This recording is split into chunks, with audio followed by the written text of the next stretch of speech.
মারবি নি তোকে মারে না। কেটে দিব বেগুন করে আর জাল করে লঙ্কা দিয়ে নুন দিয়ে আর মশলা জাল লঙ্কা দিয়ে দিব এই জাল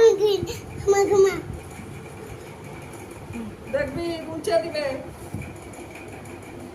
রক্ত বেরিয়ে গেলে আবার ইঞ্জেকশন নিতে হবে কে ও মুছে দিবে নখ আছে এ পুচকু ঘুমা